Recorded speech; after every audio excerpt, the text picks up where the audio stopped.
Thank you. So again, good morning, everyone. Welcome to the Revised MnCHOICES application launch webinar for February 8th.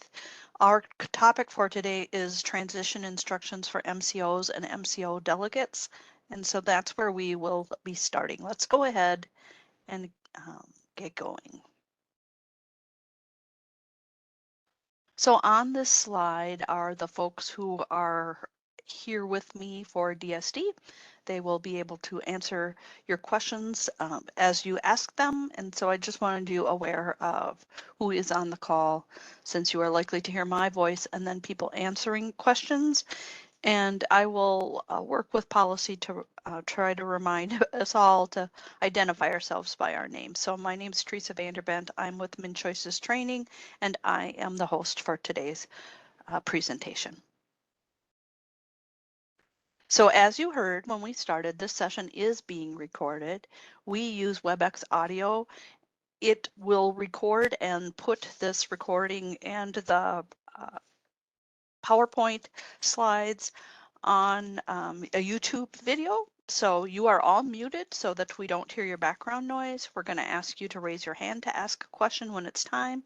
I tried to put questions throughout this presentation to ensure that you get to ask them when you're thinking about them, but please know if you have a question that about something earlier that you thought of later, it's okay to ask it when you're thinking about it. What we will do is you will raise your hand. We will call on you and then unmute you, and then we will also collect the chat question and answer information. We review those questions, but please know we will go to raised hands first. And if we do not get to the chat Q&A, we will review those after and determine next steps with them. So here's our agenda for today. I'm going to go over some items to review from our previous webinars, just to make sure everyone is hearing any kind of updates that we have for you. I'm going to go through today's terms, talk through key dates and useful details that will help you understand the transition. We're going to talk a little bit about person data, then we'll review transition instructions, then we will talk about MnCHOICES and CFSS, as CFSS currently isn't launched, and we need to be able to help you understand that transition and how you do your work in MnCHOICES. And then lastly, we're going to talk a little bit about historical data that is coming over from the MnCHOICES assessment application and the MnCHOICES support plan application, and where it will live in the revised MnCHOICES application. So if you, for some reason, need to review any past data, you will know where to find it. So today's audience, today's webinar is for managed care organizations and delegate agencies, and we know that you are wearing several hats.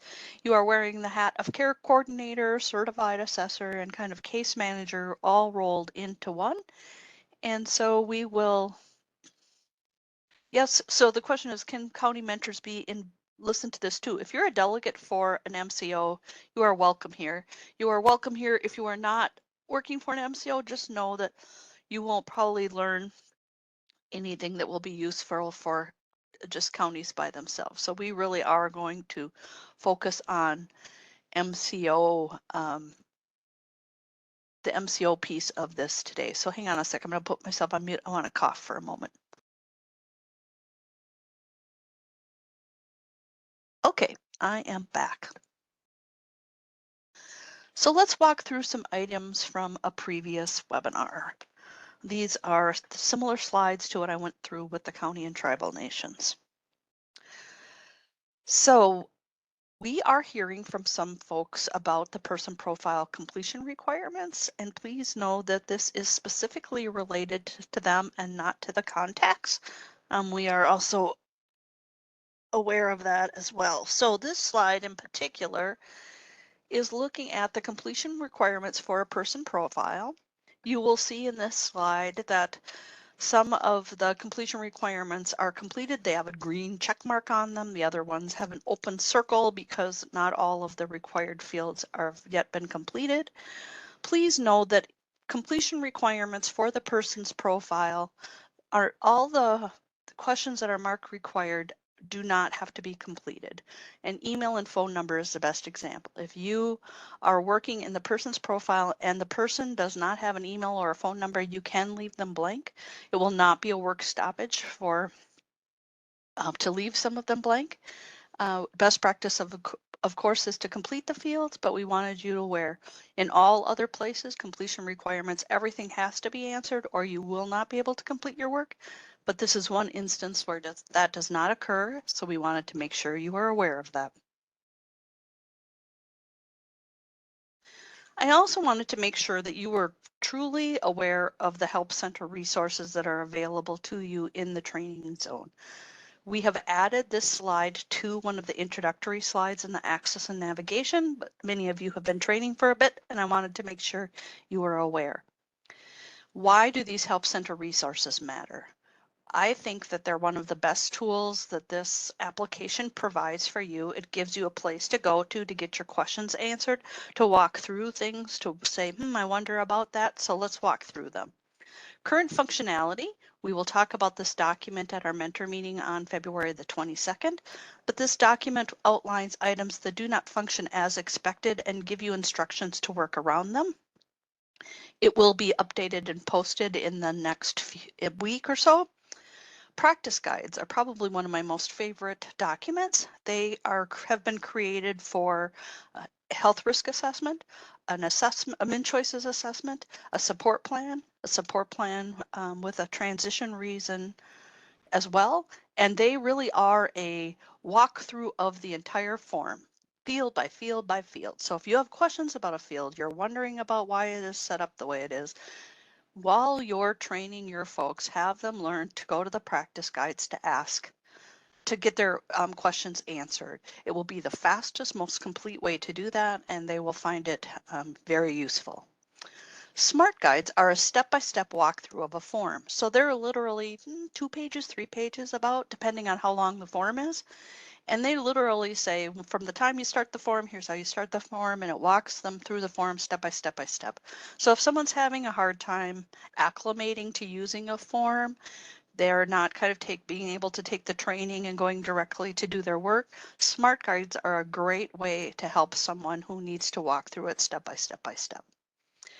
Lastly, in that kind of similar category is the micro learnings. They're not required for staff to take. They're really there as short tutorials. They run about 2 to 4 minutes in length, and their purpose is, hey, I can't remember how to do this. You can go look at the micro learnings list, find the one that you can't remember how to do, quick download it and watch it. It'll show them what to do, give a little bit of script about it, and then they can go on with their work. So it's just a nice fast, I just need to remember this piece, and it allows them to do it. Especially for new users, it's a really great way to be reminded. They're also in the Help Center a group of documents that we have put in templates, and they are instructions and attachments. If you would share a historical document, it gives instructions, and then also there will be a one for the support plan, so that when you print a support plan, it will have the ADA requirements, interpreter requirements, appeals, I believe, too. So it will also be in the templates, and it will note it in the support plan workflow modules. Lastly is the user manual, and the user manual is literally top to down, bottom to top. The MnCHOICES, the MnCHOICES, how would you describe it? It's literally every button, every piece on how it functions. So the frame of MnCHOICES, it's not every selection item in a form, but instead it is, what is this ellipsis and what can you access when you use it? What does this little symbol mean? That kind of stuff. So it's a great document for finding that kind of information out. And then included in all of this, we've included this slide, like I said, in the access and navigation module, the navigation header module, so that as your new folks start training, they're running into it and learning about it at the beginning. So we worked hard to try to build this into the timing right away so that people would have it as they're learning in real time.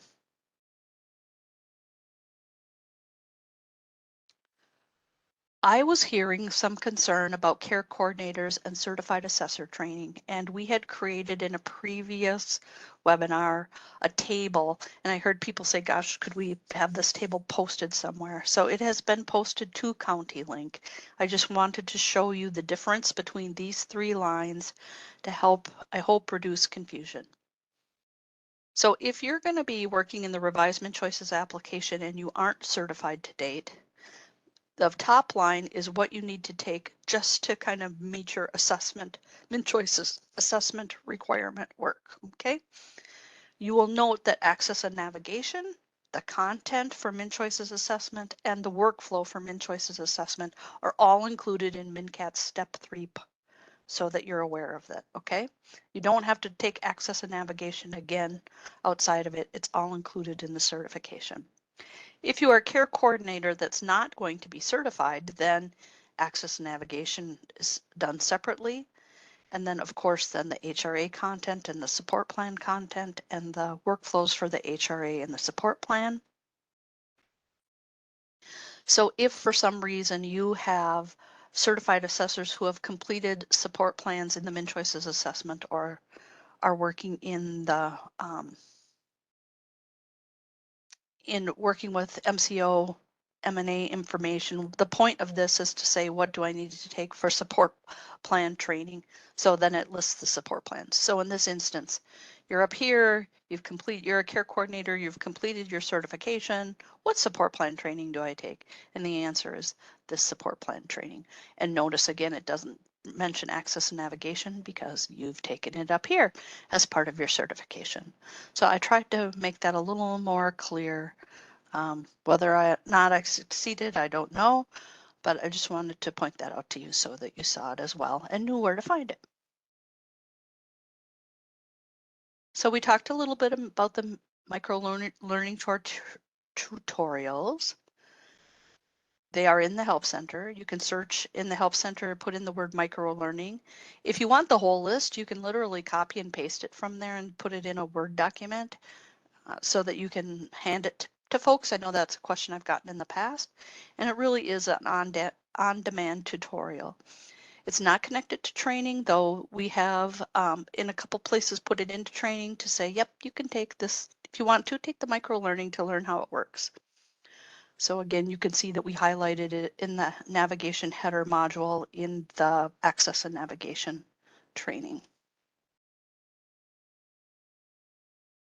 I wanted to just give you a quick update on some items that we have added for meetings and other things so that you are aware of what's coming up as we get closer to launch. So on March the 8th, we're going to talk to you about what to expect on April 3rd.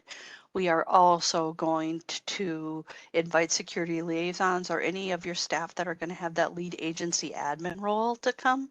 So we can talk a little bit about how to add users, what that looks like, make sure they kind of get their on time as needed support so they feel comfortable going into this launch.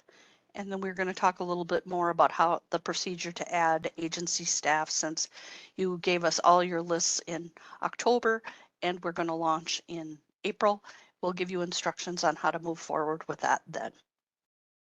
I will also talk a little bit about how to change it and remove access, because you will have folks that no longer work for your agency, may have had name changes, had something change, and you need to know how to do that as well. So we'll cover that at the March 8th webinar also.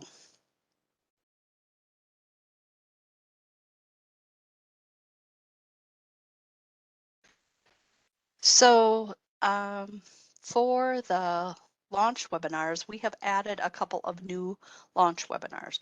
The reason why we did that is it became clear to us that we wanted to make sure you had a little more support a little bit later after you've been launched and working in the application for a little bit, as each of you will come into it and need support at different times. And so we just added 2 additional webinars to ensure that we could provide that support. And on this left-hand side, you can see that all the launch webinars are in TrainLink under MnCH 0004 code, and they include these updated dates as well. And then I had mentioned it earlier, but we are going to have a mentor meeting, our first mentor meeting in a very long time since COVID. It will be virtual via webinar. Um, the point of it will be to talk a little bit about the current functionality document, actually a lot of bit about the current functionality document. The reason why we do this, why do we have mentor meetings?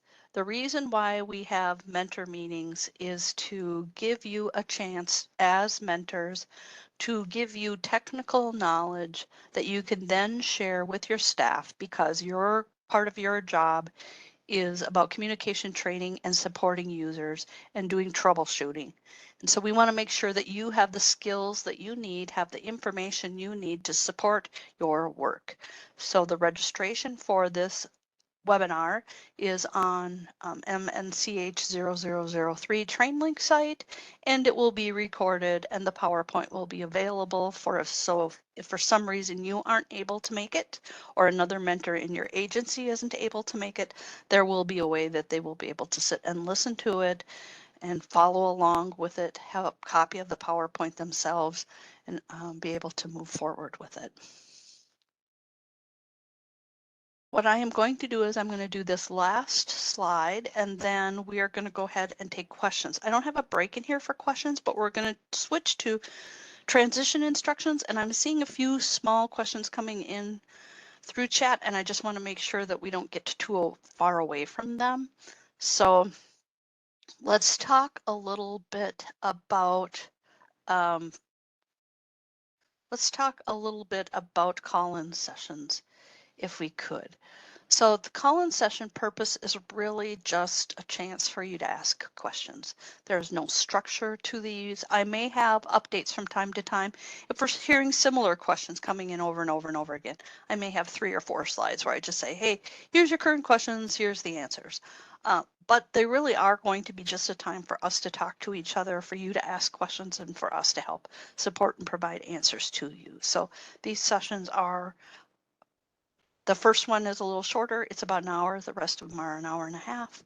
And the goal here really is to just provide you some time to ask questions.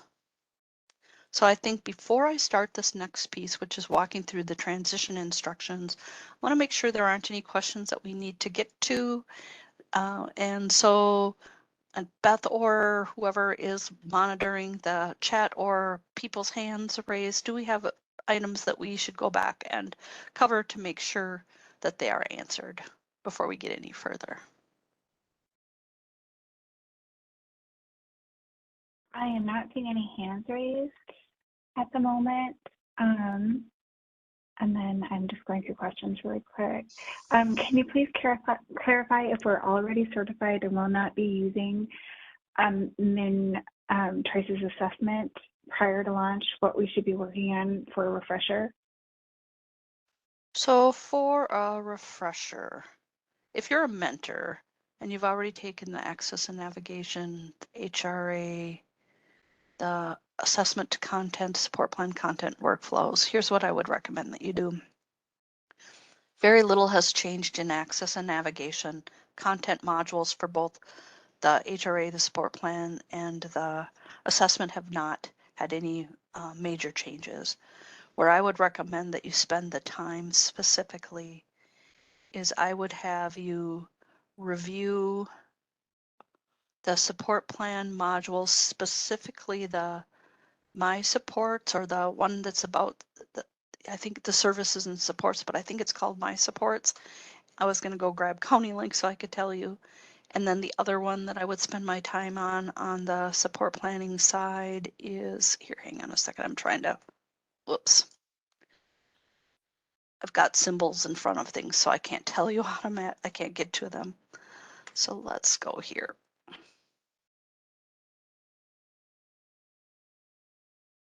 I would spend my time doing the My Supports one, looking at it again for workflow, the completing support plans and review of other forms. I would go back over completely support plan HRA part 1 and 2. So that's the support planning side.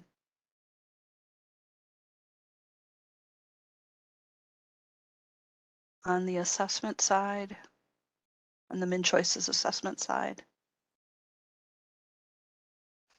I would say wait a moment until we make some updates to them. You will see a communication going out. There will be changes to the initiating MnCHOICES assessment and the assessment organization, I believe. So wait, you will see instructions coming and we will update that and I will let you know what slides have been updated. And in regard to the health risk assessment, I believe the assessment workflow content has pretty much stayed the same. Brakia, if you think that I should be giving, other instructions on that you could, but I don't remember any large revisions that we made on that side. Right. I mean, I think I agree with you, what you listed out. Okay, thank you. I just want to make sure I was remembering it correctly. Sorry, I didn't mean to put you on the spot.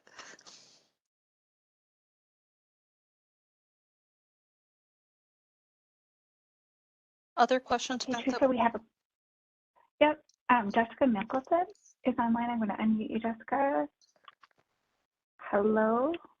And say, I know information is being pulled from MNA, and then is it Maxis or so the person information that will be populated into revision, where is that coming from again? It's coming, Swindex is the major contributor. So Swindex pulls from a bunch of places. Okay, so, and that takes a while to upload. So if we add the person into SSIS, It they loads might nightly not from loads nightly from those systems is what I understand. so we wouldn't have access to our HRA the same day. So we would need to. So your question is about adding a person. Yes. If you needed to do an assessment that day, yeah, what our instructions have been when you look at the training is to add the person into the system and then wait the next day and do the assessment, whether it's health risk assessment or a MnCHOICES assessment.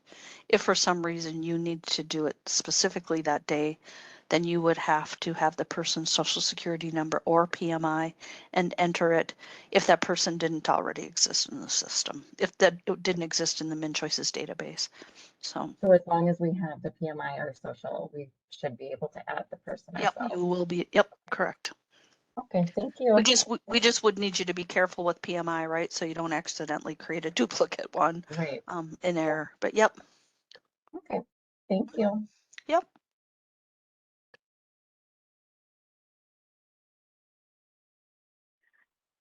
Okay, next we have Trista Holbus. Trista, I'm going to unmute you. There you are. Hi, Trista.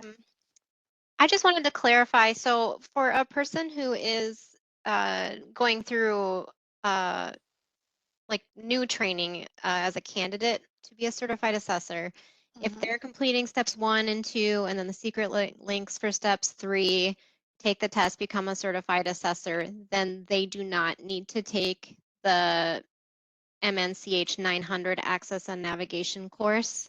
Correct, because it's built into Okay. because it's built into the MnCAT step 3. Yep, that's the place Okay. where I was hearing people's confusion, and the instructions weren't helping it any, so I updated them to make it less confusing. Yep. Okay, but everything else, like should we be taking the health risk assessment content? Yep, and the support planning workflow? content. Yep. Okay.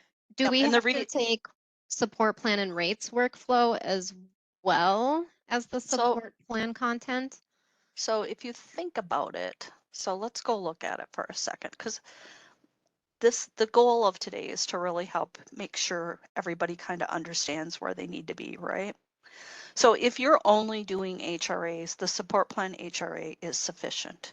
If you are working on a MnCHOICES assessment for an MCO, you will need to also take the support plan instructions for content and workflow, because you are likely to be working with EWRS rate tool or some other kind of planning that would require you have those instructions, creating CFSS or PCA services. And so then you will want to take these to make sure that you have adequate training to support your work. Okay. And for those of us who've never worked in MnCHOICES prior to launch, the people that we currently have on our caseloads, will they load into the revised MnCHOICES application from already being an SSIS, or will we need to manually add those people who were not in it prior to launch? It's my understanding that if they are in that database, that they will be in the MnCHOICES database as well. Okay. I have a lot more questions, but I can wait if we. Okay, yeah, especially if they're about the transition instructions, then let's wait and do them then, so we don't get ahead of ourselves. I just want to make sure that I don't confuse you guys about training, or that you don't get to ask some of those basic pieces, or if you wanted to see where stuff was in the help center, that you got quick chance to do that before we dive into transition instructions.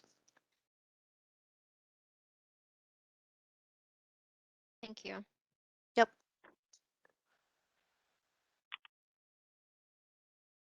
Okay, Kelly Ludicky, I'm going to unmute you. Hi, Kelly. Have I been unmuted? You have been. We can hear you. I'm sorry, I accidentally raised my hand. Well, then good morning. I'm sorry, I was trying to adjust my volume. I'm so sorry. It's okay. It happens.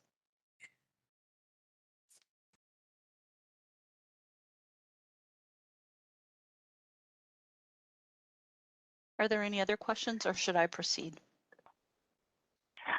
We've answered the questions that people have called in. I'm just looking through to see, I think that you went through where the Help Center resources, where they'd find them, that they're not on County Lake, that they're in MTZ itself. Yep, that's where I was just going to go right now. So you asked the question. Okay. I saw one just come across. Where are those Help Center resources? One of the pieces I really like about this application is the Help Center. So part of what Access and Navigation teaches you is to go up to this help, click on it, and click the Help Center. We added the list of all of the resources to the Access and Navigation for the new staff who are training, or for the staff who have just started training. When you click on that, you're going to get all the Help Center resources. Note, you can see I have two tabs up here. One, I'm in the application. The second, when I clicked on the Help Center, it's going to have the resources up. That's lovely, because then you don't have to click back and back. You can just click from one tab to the next. Then you can see all of the stuff that's sitting here. I can go to the search. I can put in practice guide if I only want to see the practice guides.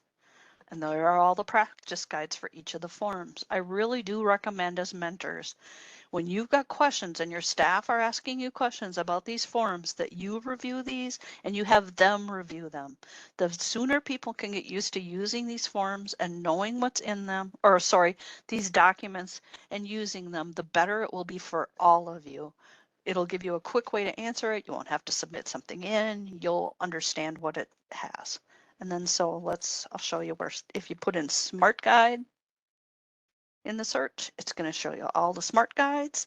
And again, they're a step-by-step walkthrough of a specific activity. Again, if you have someone who's really stuck and doesn't understand how to work through a specific thing because they need to walk through it, you know, in a process, these are great for that purpose. We all learn differently. And then lastly, if I go micro, you can see all the micro learnings. And again, you could copy them if you want to copy the list if you wanted to. Just know for this one, you have to pick download. So the ellipsis is how you're going to, if you click on it, you're not going to get anywhere for any of them. You'll have to use view or download. And for the micro learnings, you have to choose download. Otherwise, you won't be able to view them.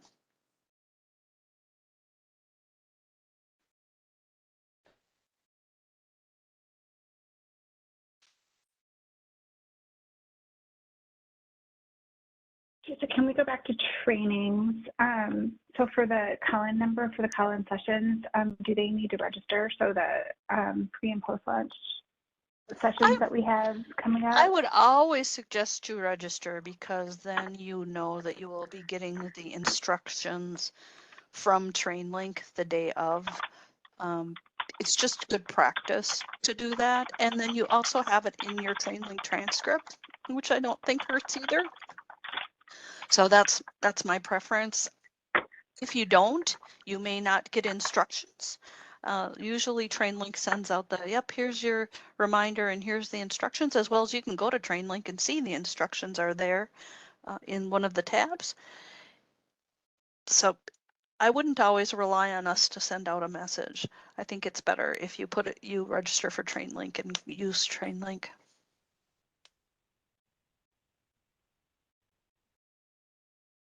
Okay, we have another question from Trista Holdus.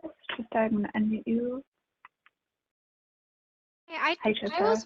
I was watching the microlearning session on how to take documents offline this morning, and I was getting stuck on the encryption key pop-up. Is this like a known issue in the training zone that we can't get past, or is there a particular encryption key we're supposed to use? So the encryption key should be the same as your password. Okay. When you set up your forms the first time, it should be prompting you to enter an encryption key, and then you will use that throughout the time.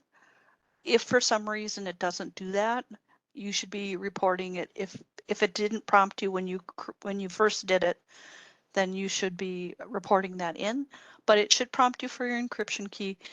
The default that I'm seeing the system using is your password, just so that you're aware.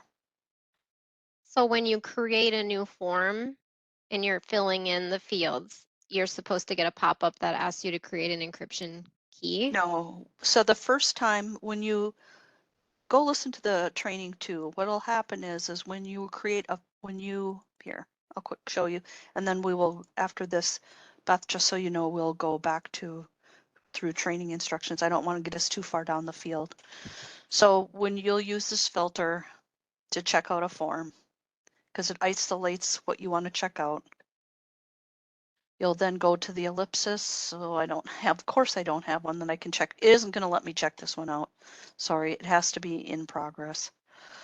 I'll see if I have another one that's in progress. This is why having Teresa do it live without having looked at her forms ahead of time isn't always the best. Okay, so we'll do it here.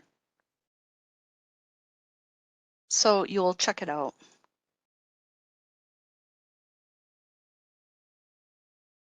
When you go to offline for the first time, it will ask you for your encryption key, and the Smart Guide MTZ offline will also work through this with you.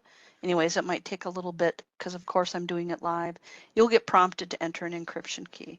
If you're not seeing that prompt, then I recommend that you first follow the Smart Guide, and then if you don't see the prompt, then report it in. I got that far to where it opened up the pop-up box that says to type in your encryption key. So I should just be putting my training zone password in there, and that should get me past it to check it out. Yep, it should. And if it doesn't, report it in. Okay. If that does work, I guess some feedback in the training video would be to include that information, because otherwise we don't really know what to type in there if we're not familiar users. Yeah, I would recommend. Yep, I hear you. I will go look at it and see. My guess is that the video before it probably talked about it, but I'll look at it. So Okay. thank you. Okay, thanks. Yep. Beth, I'm going to go ahead and make sure we have enough time for transition instructions, since that's where we really need to spend our time today. Just wanted to make sure that there weren't any other training questions from the basics pieces that I answered. So I'm just going to go from here. So We have lots of questions, but we'll get through them. Yep, I want to just make sure we have enough time for this. This is kind of the key piece. So why we are really here today is talking through the transition that will occur from your current working in documents to working in the revised MnCHOICES application. These transition instructions exist in County Link. I'm going to quick show you where. So in the MnCHOICES revision page, right here, whoops, right there. So if you need to go back and look at them specifically separately of this, that's where they exist. Or if you want to refer someone else to them, you can. So let's go through and walk through these transition instructions.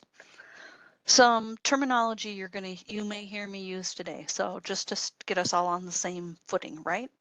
Is if I talk about agencies, it's really kind of any agency that would use the application. County, tribal nations, managed care organizations, contracted case management agencies, and delegates, and those delegates to managed care can include counties and other agencies. So delegates is kind of the overarching for when you're not an MCO but working for an MCO, you are a delegate. And that's the hat that you're wearing. For lead agencies, we're talking about counties, tribal nations, and managed care organizations.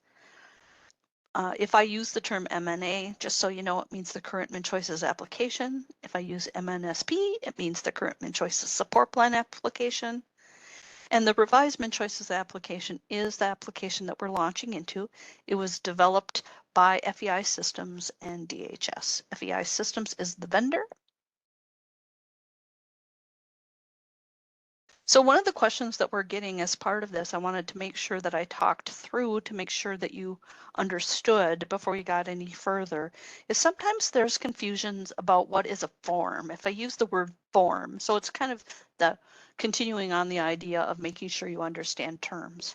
So form is anything when you're in the revised MnCHOICES application and you select create form. There'll be a drop-down menu with form categories, and each of the forms inside of these form categories are indeed forms. So the health risk assessment, MnCHOICES assessment, and the MCO MnCHOICES assessment are all forms, assessment forms. The HELPS brain injury and the OBRA are evaluation and screening forms. The LTSS evaluations are there for forms, and support plans are a form, and they include a support plan for an HRA and a support plan for both types of MnCHOICES assessments. So I believe that you are aware of this. We are currently in a code freeze with FEI Systems has put a code freeze on, which means that from February 6th through March the 30th, they are preparing the MnCHOICES production for launch. So we're not adding any more users. We're not doing any new data migration or changes at this time. They're just making sure that the production environment is all the way set and ready for you to start using it on April the 3rd. You will hear us use the launch date of March 30th. That's the date the system is stood up and live for production, and you will begin to use it on April the 3rd.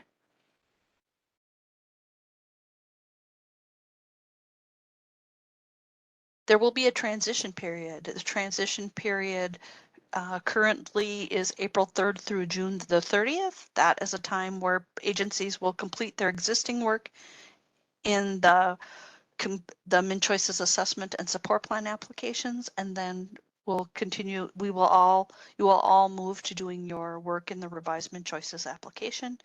And the plan is to deactivate the 2 current applications so that they won't be available July 1st, 2023. So at the beginning of these transition instructions is a piece all that talks about, I'm looking for this form, where do I do my work in the revised MnCHOICES application? And part of the reason for this is to help you understand that you will not be using the DHS EDOC forms anymore, that they are being replaced by forms in the revised MnCHOICES application. So in this example, you see the 3428H is being replaced with the health risk assessment form in the revised MnCHOICES application, and that the 3428 is being replaced with the MnCHOICES assessment form. Let me see, and that with this then, the 3428, there is a section that is staying healthy section, and that incorporates kind of all the HRA questions from DHS 3428H. Is there anything else that policy would want to say about this? Did I speak to the content? I will take that as a we're good to go. I think you got it, Teresa. Okay, cool. Thank you. You're going to be saying, well, what about the MCO care plans? Where do they go? They are being replaced with the following support plans in the revised MnCHOICES application. So you will no longer be using the MCO care plan at the date of launch. Instead, you will be using a support plan for an HRA after an HRA has been created in the system. And then also support plan MCO MnCHOICES assessment, you will be using it with the staying healthy section instead of creating MnCHOICES, or sorry, instead of creating an MCO care plan. So MCO care plans are being replaced by support plans in the revised MnCHOICES application. The staying healthiest section accommodates the requirements of managed care organizations.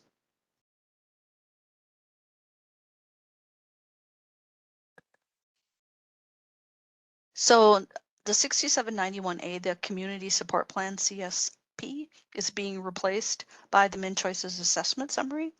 The 6791A has always been about writing an assessment for our assessment summary, a summary of the assessment for the person. And it is then being put into the MnCHOICES, the revised MnCHOICES application in the assessment as the assessment summary. So that name change is occurring, no longer CSP, instead MnCHOICES assessment summary. And inside the application, not as paper. 6791B support plan. So what we'll do is you'll be doing all of them inside the application as the support plan that you need for the assessment that you need. So if you're completing an HRA, you'll have a support plan for an HRA. If you're completing a MnCHOICES assessment MCO, you'll be doing it there. So you get a sense that these forms will no longer be used when revised MnCHOICES launches. There will be a 90-day transition period, but during that transition period, by July 1st, all documents, including they will need you to have all of your documents completed prior to that date. So legacy documents that were in process prior to April 3rd will need to be finished. Any assessments that counties are doing would need to be finished, but that's not really pertinent for MCOs. And then if there was a rate plan to calculate EWRS rates being done in the support plan, that you would need to complete that and finish it up and get ready to then transition to the new application. So those are kind of the key points on this one for you guys. Regarding a person's evaluation, you will no longer need to complete the DHS 3428Q for LTC reassessments as of the launch date. So you will no longer have to do that document, and then we will announce to you when you will begin using the LTSS evaluation forms in the revised MnCHOICES application. So that's an expectation for that form.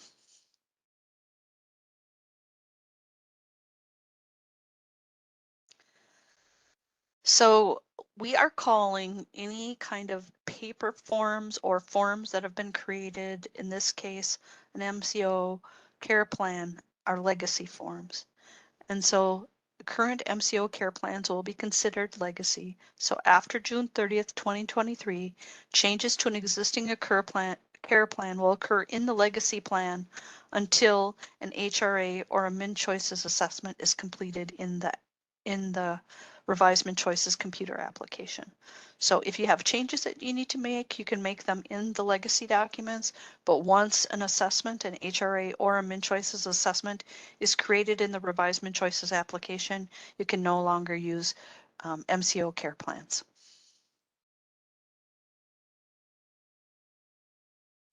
So for the legacy long-term care consultation, developmental disabilities, and PCA assessments, all those assessments will need to be completed in the revised MnCHOICES application.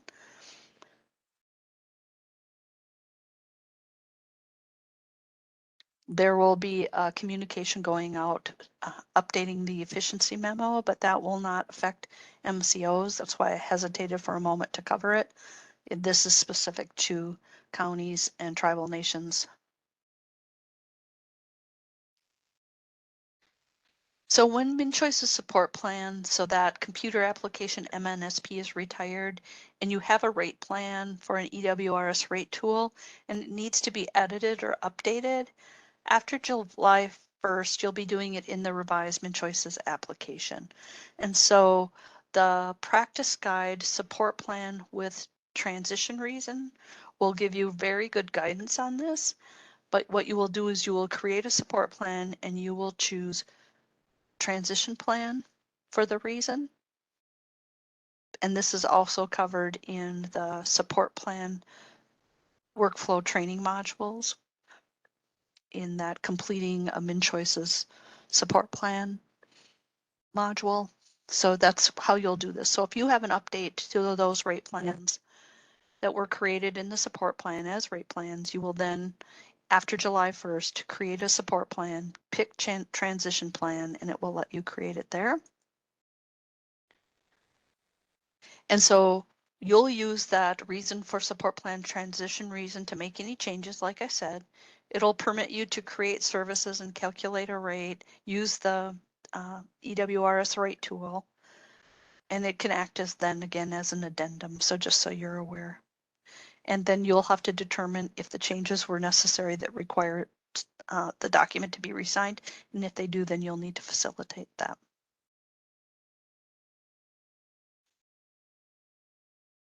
Again, the resource to use for this is the practice guide support plan with transition reason.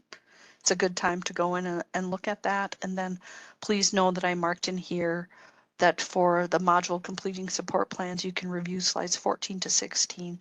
It speaks specifically to it.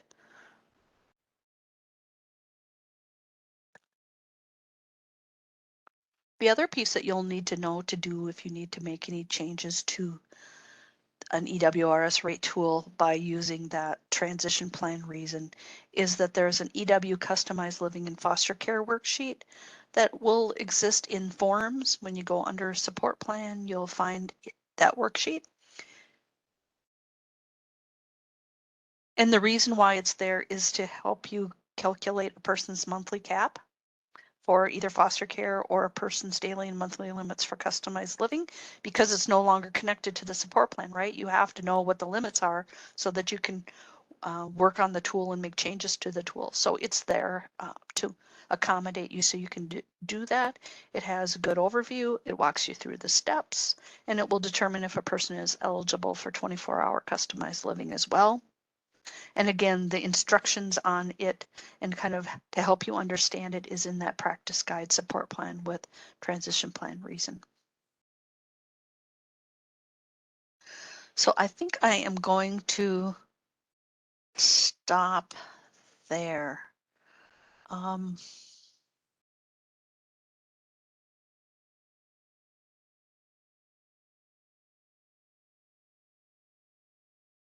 Sorry, I was sitting Hey, back. Teresa, we have a. Go ahead. Oh, are you ready? Yep, I'm okay. We have a question from Ricky Vane. Hi, Ricky. I'm going to unmute you.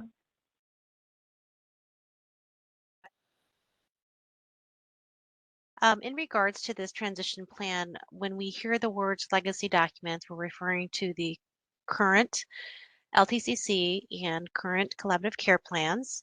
And so from April 1st, or I should almost even say from March 31st through June 30th, we can only use these legacy documents for updates, correct? If it was created prior to March 31st. That's exactly what I was looking for, Ricky, because I was like, I don't know that was clear in this.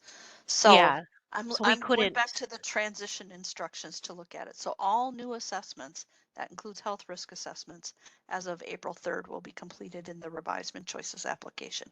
Yep, that's exactly where I was headed to. You and I are on the same page. Okay, so if somebody did do an assessment over the weekend on the 1st, 2nd, they could still do it on the legacy It says document? April 3rd. Okay, just want to make sure. Thank you.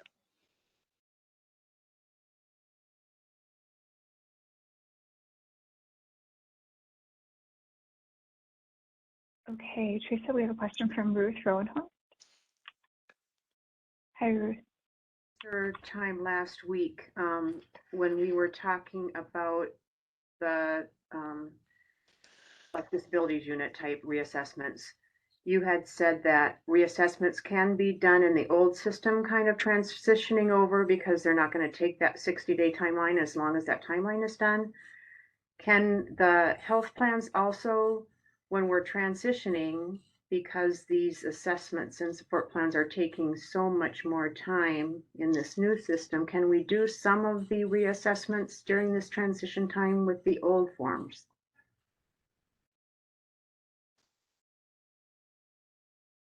So are you talking specifically, Ruth, about reassessments rather than new assessments? That's correct. Okay. I will let someone besides me answer that question.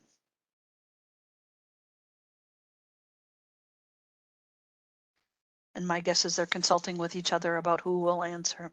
So we'll just wait a moment. Okay.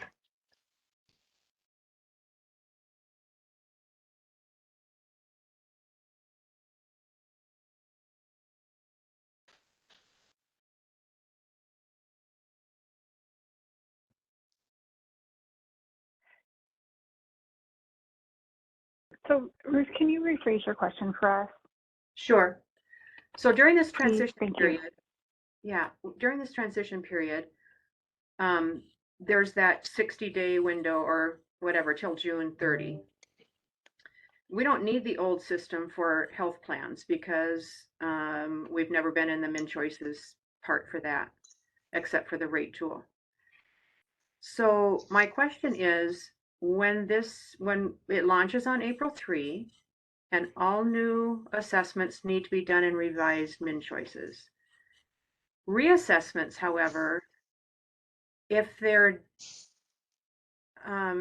can we complete some of the reassessments that we have on our caseload on the legacy forms and some in the revised so that we have some time to adjust to the new system? Because if we have like 8 reassessments we need to do in that month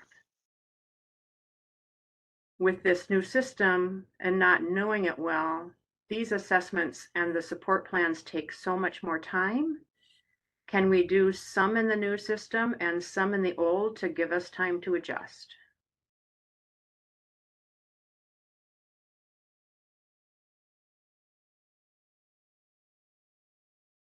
Is that more clear? It is more clear. Thank you.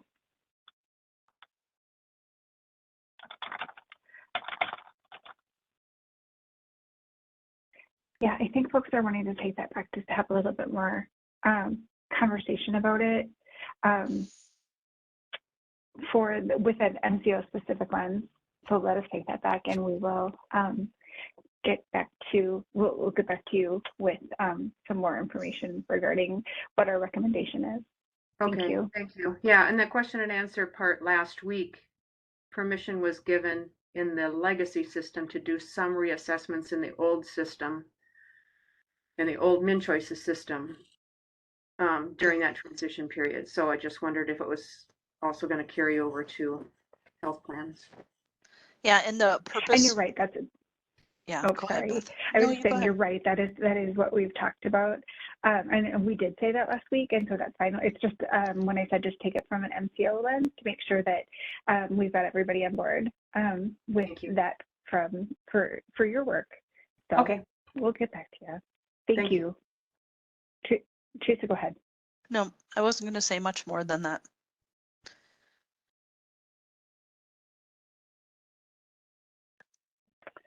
Okay, our next question comes from Amber Miller. Amber, you're unmuted. Can you hear me? Yep, we can. Sorry. We can. So I just wanted to add, in addition to that previous question, when we rolled into the original MnCHOICES as a counties, we had a whole year to transition and only do new assessments in the new system because they do take a lot longer. And so even 60 days, MCOs might need more time than 60 days to make that transition, especially if you have really busy months. Yep, we hear you, and we will we'll let people know that that's what we're hearing.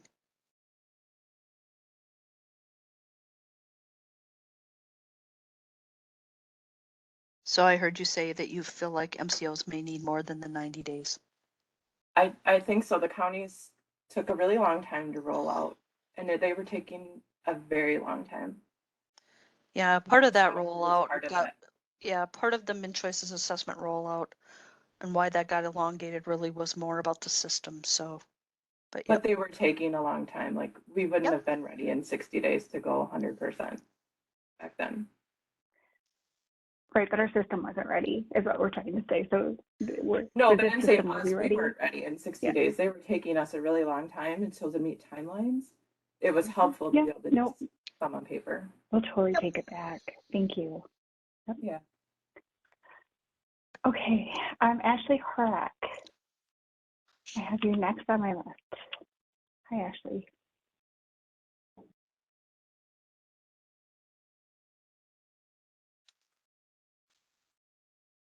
You are off mute. Ashley, are you there? Yeah. She might be double muted. You know how that goes. Takes you a little bit to get off. That was me earlier. Yep. Yeah. Oh, she muted again. So, Ashley, if you don't have a question, you just want to lower your hand. Or I can unmute you again. So I'll unmute you one more time. Can you hear me? We can. Now we Oh, can. finally. I'm sorry. I don't know what that was about. But anyways, I'm wondering in the person profile, can you clarify what exactly is going to be loaded into that on the DHS side before we as MCOs go into that, demographic information? I think there was a phone number mentioned in that example, and I'm wondering if phone numbers will be loaded or if we're expected to load all of those ourselves. Yeah, I was going back and looking at my webinar. I had all that person data that was coming over from the MnCHOICES database in this webinar at the end, and I realized I don't have it sitting there anymore. We will be providing you a document that says all of the data that will be loaded into the database prior to the launch so that you have a complete list of it. So I'm sorry, I thought I had it in here and I just went now and looked and I do not see it. Okay, Okay? that would be great. Very Yeah, helpful. you're welcome. Mm-hmm. Thank you. Yep.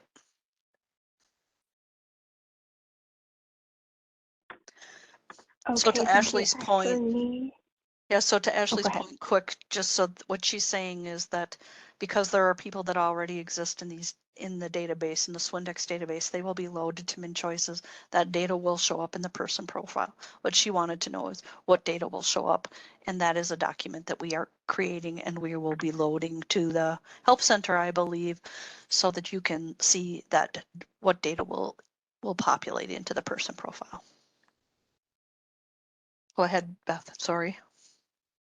Oh no, it's great. No, that's awesome. So Sophia Christian, I have you next. I'm going to unmute you. Hi, Sophia.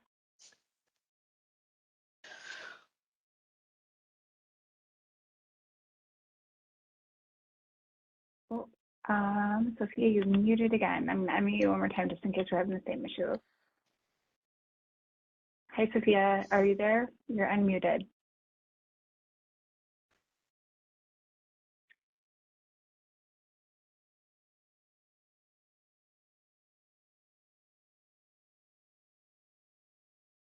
Maybe we can come back to Sophia. So you'll want to make sure to unmute on your phone. We'll do the unmuting on the WebEx, so you don't have to worry about the mute button on the WebEx, but just for your phone or however it is that you're connecting, you'll want to make sure to unmute there. We'll do the other part. Okay, so Sophia, if you still have a question, keep your hand up and I'll come back to you. Next, we have South Country Health Alliance.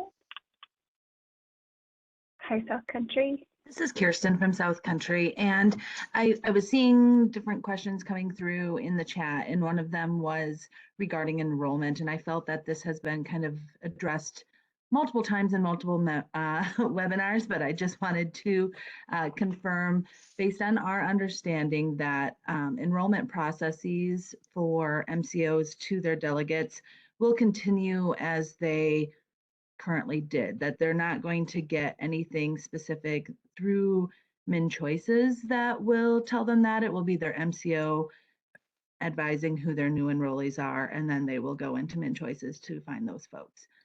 It's my understanding that MCOs will provide you instructions, each of them individually.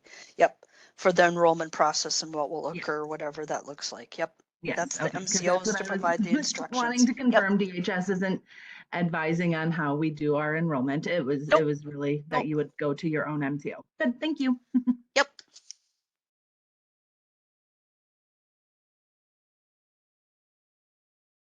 Okay, our next question is coming from Bev A. Hi, Bev.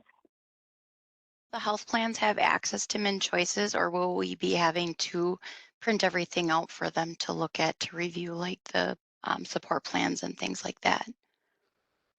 The health plans will have access to MnCHOICES, so they have added users as part of onboarding each of the health plans. And they will have their processes that they will follow to do that. Okay, thank you. Mhm.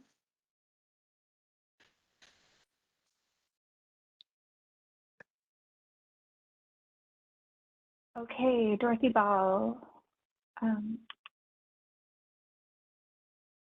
Hi, Dorothy, you're unmuted. Are you able to hear us? Yeah, we're getting an echo. So I'm wondering if you just need to take off sound somewhere, like on your computer or something. There, how's that? Is that better? Way better. Thank you. Oops, now I can't hear you. Oh. Yes, we can hear you fine. We're not having an echo anymore. I wonder Okay, if you great. need, go Nope. ahead. Okay, we have a couple questions that we also had that we saw in the chat. With us being an MCO, being brand new to MnCHOICES, never used the system before, will MMIS go away? Because that's how we currently enter information. And what do? We have transfer HRAs that we need to complete. And also we periodically through the year update care plans. So once they're approved in the new system, we have to go in and have the supervisor release those to do updates. Is that correct? So who wants to take the MMIS entry first?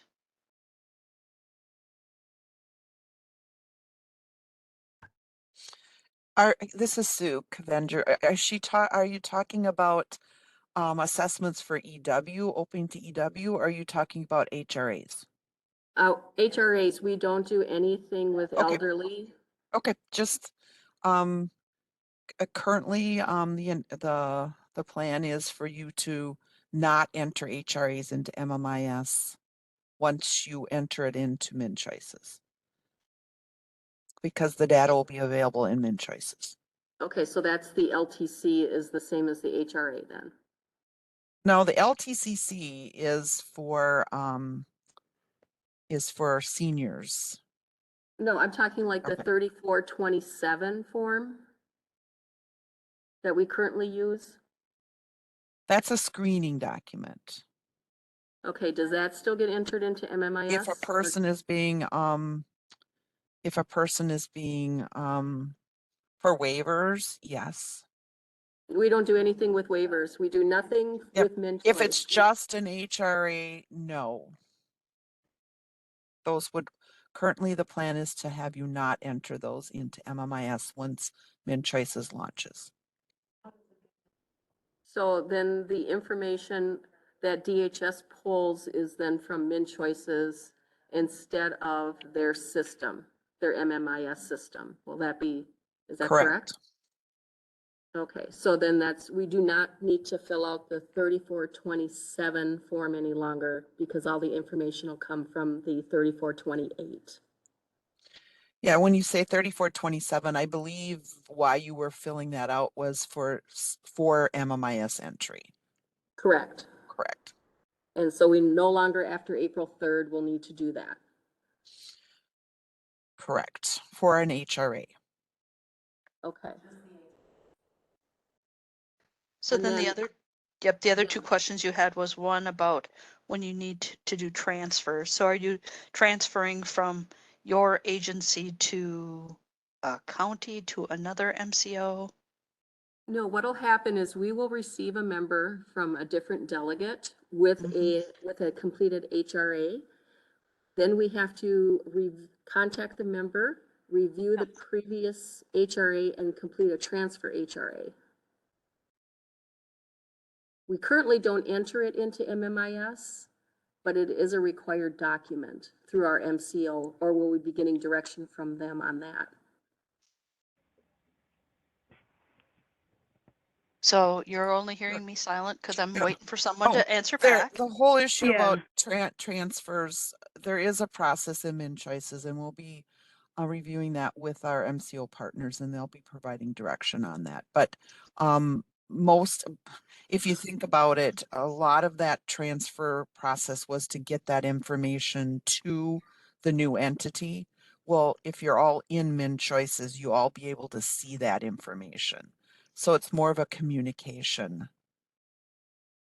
Yeah, and there process. currently is a transfer Yes. instruction document that is being updated, and when it is officially updated, we'll Right. provide instructions and tell you more about how to do transfers, and it'll be basically everyone will be doing transfers the same way.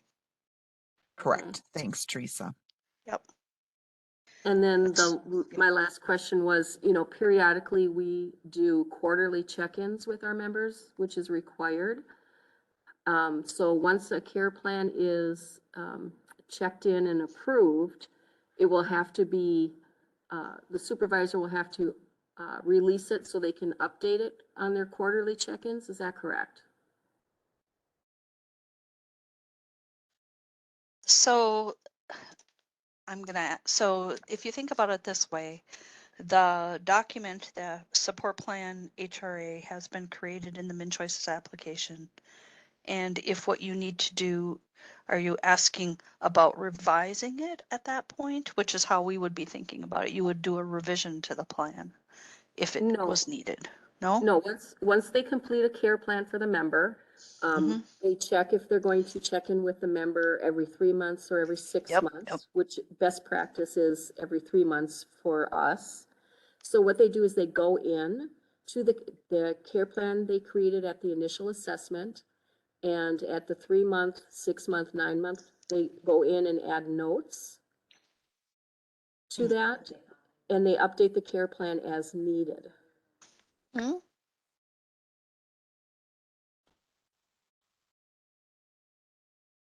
So again, I'm going to refer to Sue, Deb, and Rakia. Are you ready to answer that question? I'm thinking it might be in the support plan practice guide currently, but I'm not an expert in that specific document.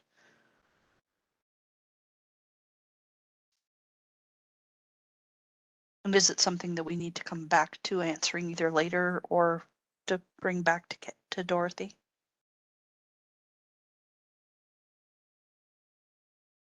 Well, I think it's just how I think it's correct that in there they talk about how to revise a That's what I think so too. I think support plan, right? Yep. So I think the answer is Dorothy. From my perspective as training, what you're doing is, so you can, when you're in a person's record, the support plan might be basically approved, but you can go in and if you take I'll tell you which training to go to help you.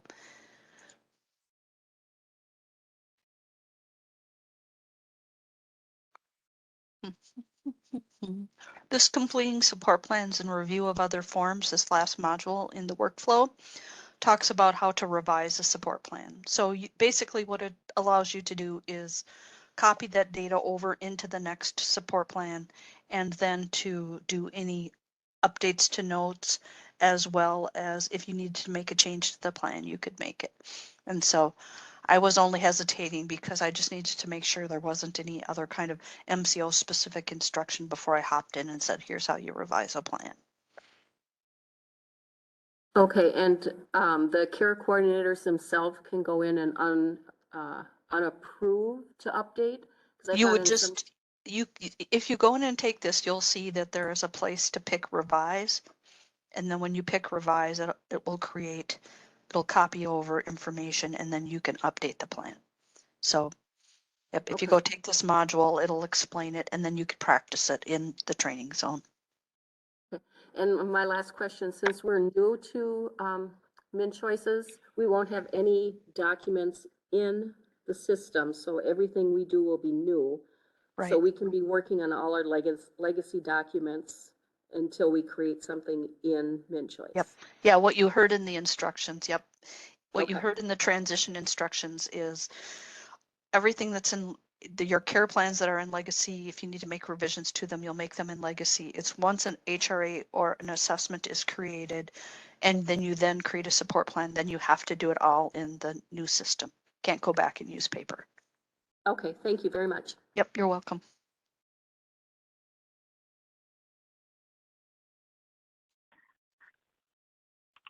Okay, Teresa, our next call is, or the next question is from Aja Mayer.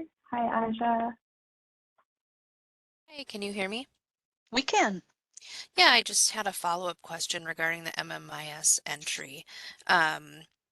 So the current workaround for when we have a refused or unresponsive member is that we discard the HRA, as it won't, it's requiring us to complete the full HRA. So the workaround is to discard. Is that still going to suffice for MMIS entry for the refused and unresponsive members?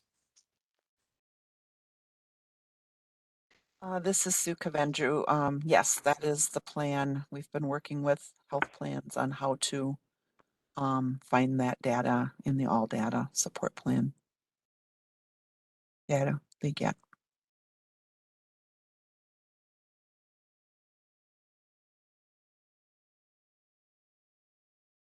Okay, thank you. Ashley Lang, you are unmuted. You hear me okay? We can. Oh, I have so many questions. I just don't even know where to start. Okay. So the H screen and MMIS is going away. We won't have to enter any more health risk assessments. Health plans are just pulling that info from the new MnCHOICES. Is what I heard. I'm waiting for Sue to respond back to you. So when you say the H, your health risk assessment, correct. That is the plan that health risk assessments, new ones that you do in MnCHOICES there would not be required double entry into MMIS. Okay. My next question is, so sometimes we screen people who are just care coordination and we enter like the LTCC in as a no program, but then also code it as an HRA. How is that gonna work? How are they? If you did a full screen and they don't open up to EW, yep. But you did the HRA, the staying healthy, Yeah, at the same that's time. all in MnCHOICES. The data's there. You do not enter that into MMIS unless you needed to record. I mean, you could put it in as a person not found to meet eligibility. Okay. You could put that in there to track that the person was, especially if the person had requested EW and you found they were not eligible. There, you can put those. If you screen the person, you found them not eligible, those you probably should put in as you normally would to show that they weren't eligible. Sometimes it's not that they're not eligible, it's that we're waiting on the MA long-term care piece and then it just sits there. We did the assessment, they may physically qualify, but now it just sits there. So right now we enter it as like a no program. We did the assessment, but they're not open to anything yet. Right. If you're planning to open them to EW, you would put that into MMIS. The whole work with EW and MMIS, nothing is changing with that. So you should continue your processes for that. We put it in, or the info is pulling right from the assessment? No, there is nothing for anybody automatically going to MMIS. Oh, okay. For nobody. I guess So, my yeah. understanding was that stuff was pulling right from MnCHOICES and being entered into MMIS for us. We weren't doing that anymore. No, no, Okay. for nobody. That's not just managed care. That's not happening currently. Correct me if I'm wrong here, but that's my understanding is that everything still, if it needs to be an MMIS, has to be entered as current process. Okay. And then I wanted to follow up on the care plan questions. I think what the person was talking about is quarterly we go up and see our clients and we have to make a comment under each goal that we saw. This is what we talked about this specific goal. We're not necessarily making changes to anything in there. It's just adding into it's adding notes. So I think that's going to be more of a health plan. How are we going to work it out with their health plans? Are they going to use our documentation system that we use, like we use PHDoc, to look that we did these visits, or are we going to be creating like 4 copies of care plans? And then they look at the most current copy.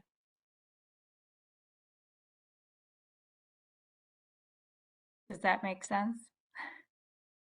Yeah, we hear you. I think that that question, you know, where I would tend to go, and Sue, Deb, and Rakia correct me, would be that you would have to take the direction from the MCO on that one, but I don't know if that's complete enough answer. So I'm waiting to hear what others would say. Yeah, because I don't want to make a revision to a care plan unless there's a change in, you know, now we're getting this new service or something like that. For goals, it's just generally a visit. How is it going towards this goal? And then we make a note. And right now the health plans like us to put the notes on the care plan. Most of them do anyway. And then re-upload it from there. But I don't want to have to make 4 different copies of the care plan to just put in a note for my visit. So I think that's going to be, like I said, a conversation we're going to have with the health plans. Are they going to just use our contact notes from each visits to make sure we saw our clients and each thing was addressed? Yep, I hear you. It sounds like that's a conversation that happens with the MCOs, but Deb and Sue and Rakia, is there anything else you would add to that? No, Because we I kind of would answered the agree. functionality, right? I would agree. You take direction as to the MCO to what extent they want you to only use MnCHOICES for some of those updates versus something that might be there in their system. Mm-hmm. And then I just want to double check. We are still entering screening documents in MMIS. That's what I heard you guys say.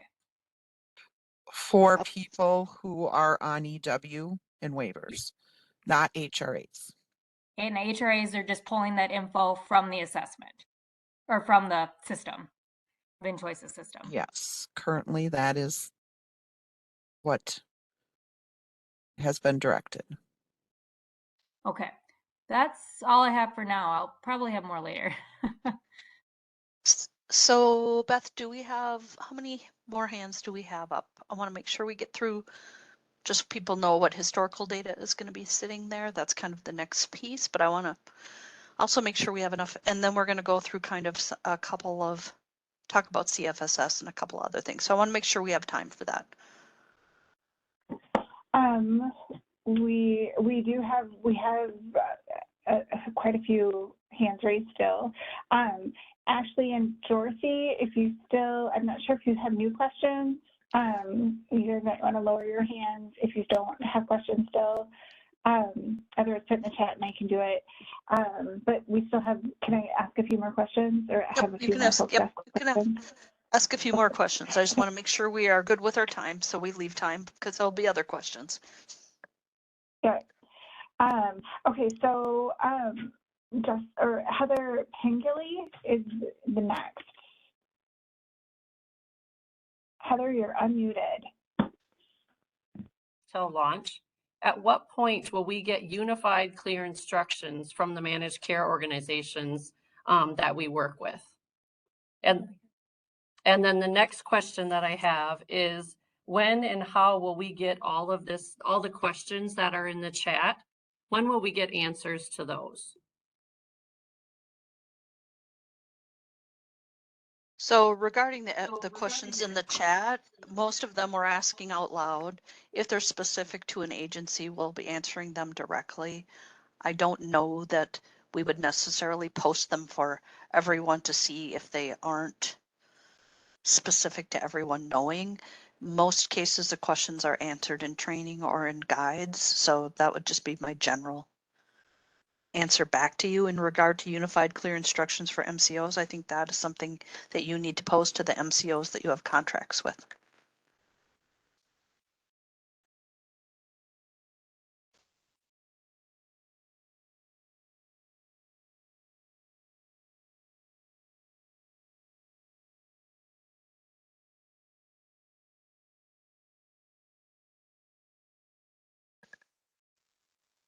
Do we have another question, Beth?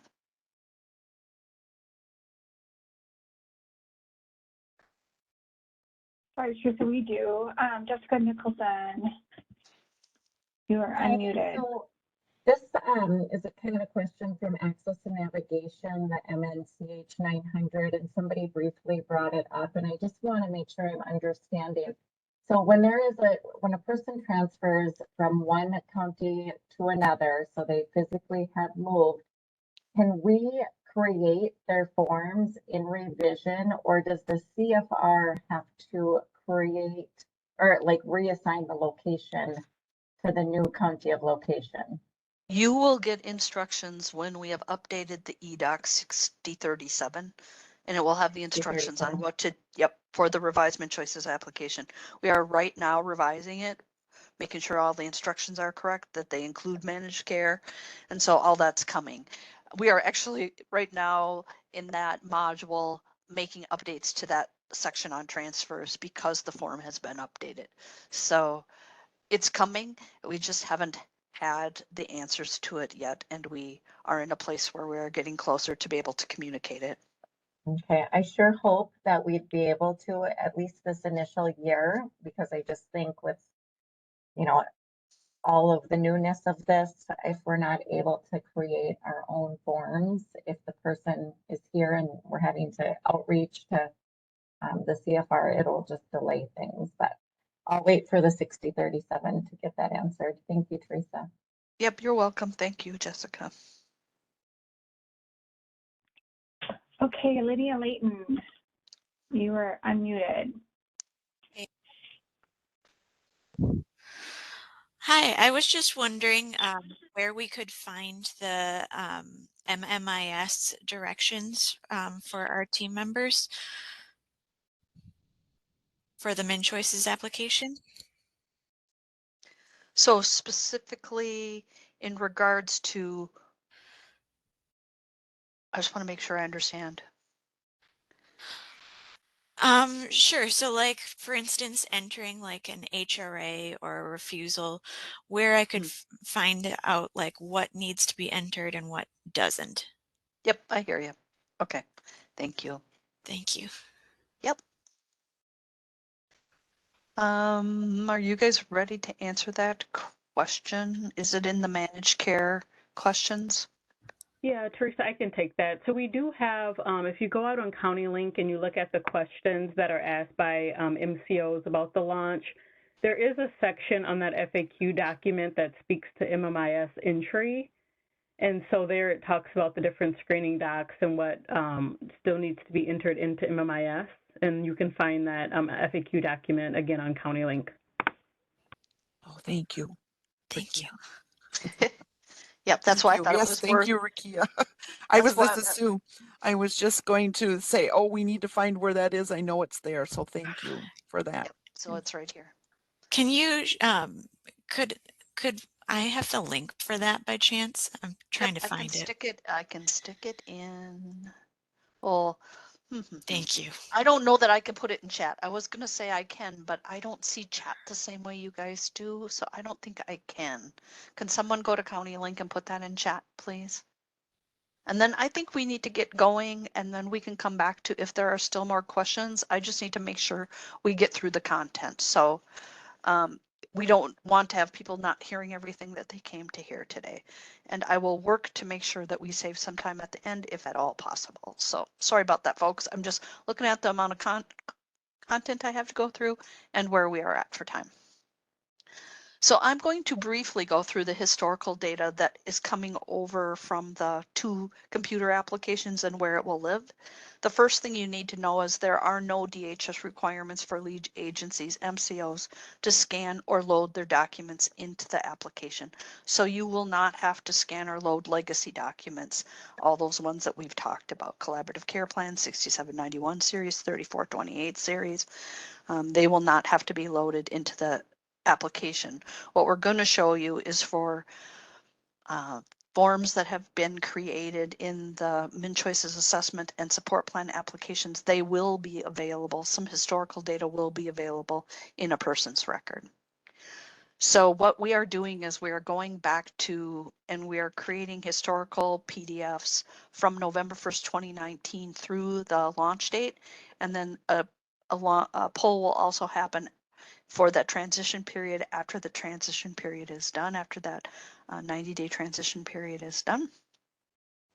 And the goal is to have that historical data will be pulled from any document that has a closed status. So you guys won't need to understand what that means. The counties will know for an MnCHOICES assessment needs to be disposition with a closed, and then for the support plan side, the CSP, CSSP rate plans, including the EWRS tool, need to say closed and not complete, or the data won't carry over into the revised MnCHOICES application for folks who are doing MCO EWRS rate tools as rate plans. So let's go look at that. So what's going to copy over? What are you going to see? So there will be data in the person's person record in their attachment icon, and it will include contacts for that person that were in the support plan, assessment content when the disposition is closed complete. The eligibility summary will be as a separate document. The CSP with a closed status will be attached to that person's record, a CSSP. The content of that with a closed status will be in the person's record. Service rate details are going to be loaded separately from the CSSP, so you will see them also. Rate plans, so EWRS rate tool content with closed status will be available. That will be important so that when the systems are retired, you'll still have access to the information. And then all LTSS evaluations that were created for that person within that window from November 1, 2019 forward will also be attached in a person's record in the attachments icon. This is what their naming convention will look like. So the goal here is to make it pretty easy to see.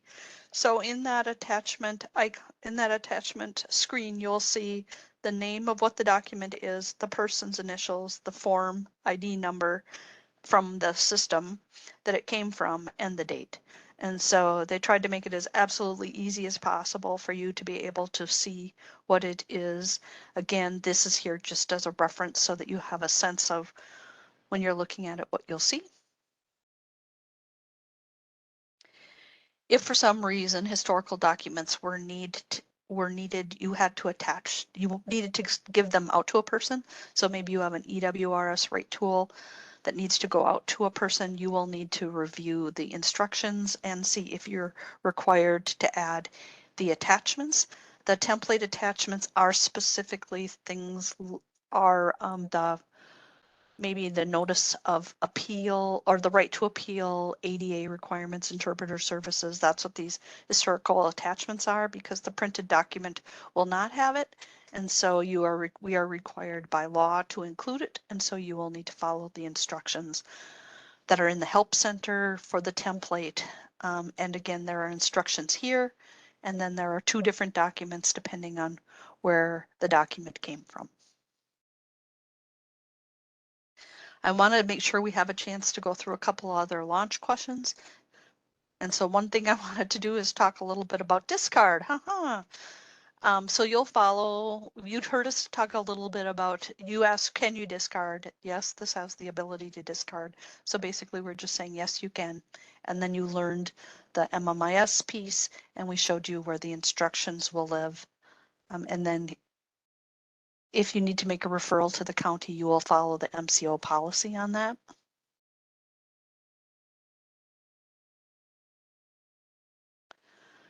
So the other thing we wanted to talk a little bit about is what happens if you're an MSHO or MSC plus care coordinator and you started out with an HRA, determined a MnCHOICES assessment is needed.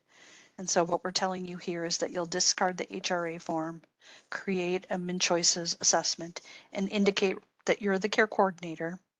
It'll give you the staying healthy section.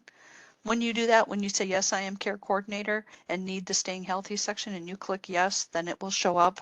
Staying healthy section will show up in the MnCHOICES assessment. It becomes then a MnCHOICES MCO assessment because it has that piece. And then you will complete the assessment summary for the person and then you'll complete the support plan MCO MnCHOICES assessment. So you'll follow the MnCHOICES assessment path when you've determined, yes, they do indeed need an assessment. I want to take some time and talk about CFS to PCA conversion worksheet.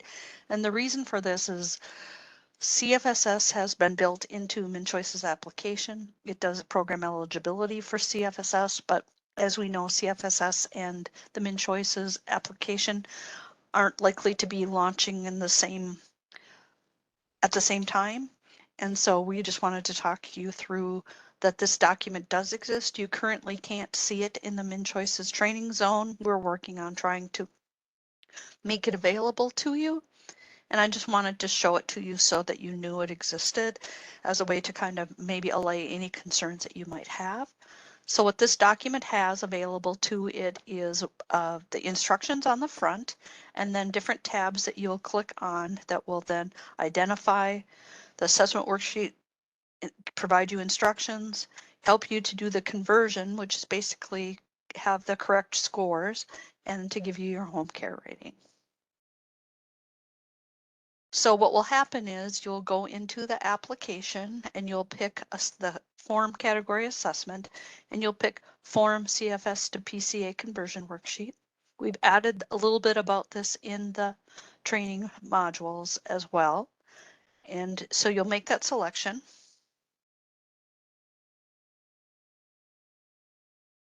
And then Beth, do you want to talk a little bit about this slide? Otherwise I can, and you can then just provide background updates, more backup, however you want to do it. But as you can see, we added information in the assessment results in summary module 7. You'll need to use this until CFSS is implemented. So you'll need to use the worksheet, and what it will do is it'll convert 3 home care ratings that are produced by MnCHOICES into PCA. So you'll see the purpose is to calculate the home care ratings P, Q, and R to current MCA to PCA rules. And then it'll produce results for them based on what you tell it. And then you'll use these results to then enter that screening data into MMIS.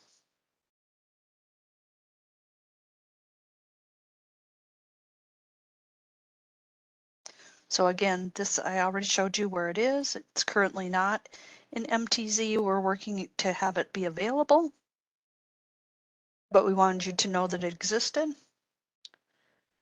And then what you'll do is you'll get done with the worksheet. It will get saved in the person's. This isn't actually correct. I need to remove this. It will save itself. You don't have to save it and attach it to the person's icon. It will save itself in the person's record in their forms, and so you can see it.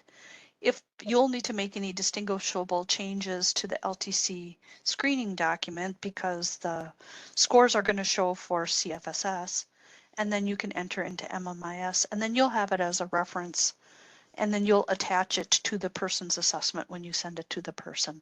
And that's what this one should have said instead. So I apologize for that. And I actually think we'll need to send out a correction on this to everyone so that you don't have inaccurate directions. From the support planning side, the revised MnCHOICES application has PCA services. It has both PCA services and CFS services. So it's easy for you to go in, pick a PCA service, pick a PCA provider, and to load and to have that information. So you won't have to take any other special steps, so that you're aware of that, and you'll then be able to put that information into the service agreement. And then when CFS launches, then you'll quit using the form and you will retire it, and you'll be able to do CFSS planning, because that also those services and providers all currently exist in the system.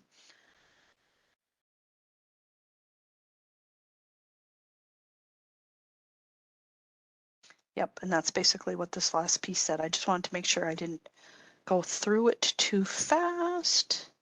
And then we also wanted to make sure you know that there is training available in TrainLink for CFSS. But Beth, are there any things you would add? I'm going to go right now to my slides, and you and I will make a correction to this one slide, and we'll provide it back corrected out to everyone. Hey, Teresa, this is Rakia. I just wanted to let you know that Beth did have to hop off the line at 11:30. Okay, so but she did say that she still has the chat open and can look at questions that are specific to CFSS in the conversion worksheet. Okay, so I'll talk to her, Rakia, about making that correction, because I thought we had caught that one and taken it out, and it's clear that we hadn't. So I just want to make sure that we have this slide corrected and in for everyone to see and know. So I'm going to just keep going then. So we are at the end of our webinar. We have about, what, 20 minutes left, which is what I was hoping for, that we would have time for other questions. And so are you the responsible party now, Rakia, for calling on people and taking them off mute? Yeah, I think I can. Okay. So it looks like we do have a question from Ruth. And Ruth, I'm going to unmute your line. I'm sorry, I put that up by mistake. All right. It's all right. It happens. So then the next question is from Linnea. I'm going to unmute your line.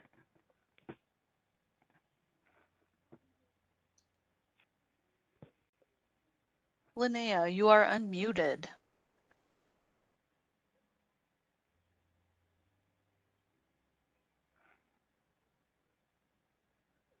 Oh, it looks like she may have taken her hand down. Okay. So I'm going to move to the next person. So we have Trista on the line. I'm going to unmute your line now. I have a couple questions. For members who are under the age of 65 and have care coordinators who are not certified assessors, they are doing HRAs only and then an HRA associated support plan. But for those members who have also requested an assessment for PCA services and have a separate certified assessor who are doing that assessment, are these particular people going to have two different support plans, like their care coordinator HRA support plan, and then a support plan that the assessor who is doing a MnCHOICES assessment for PCA services support plan as well? So for one each. So you're saying if you're doing the HRA services and a certified assessor is doing waivered services, could they potentially have two support plans? Is that what you're asking?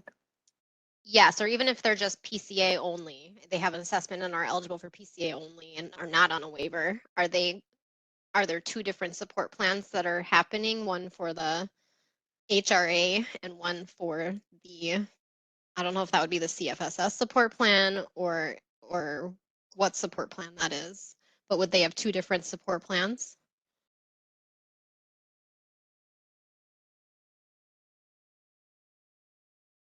I will have policy answer it. Sorry if you're in silence on my end, because that's okay.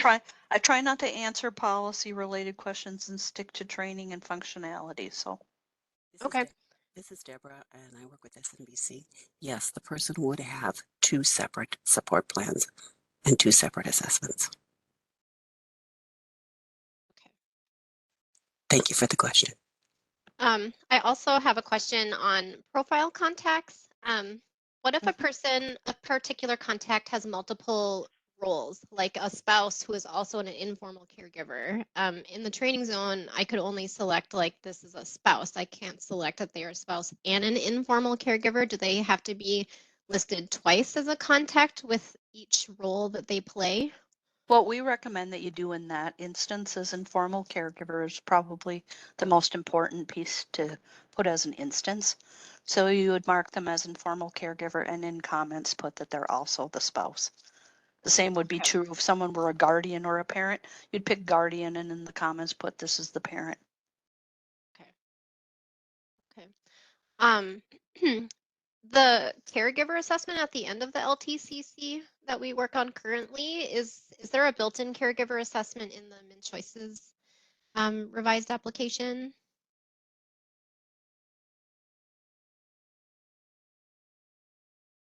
Again, I'm going to let policy answer it because they understand the question better than I.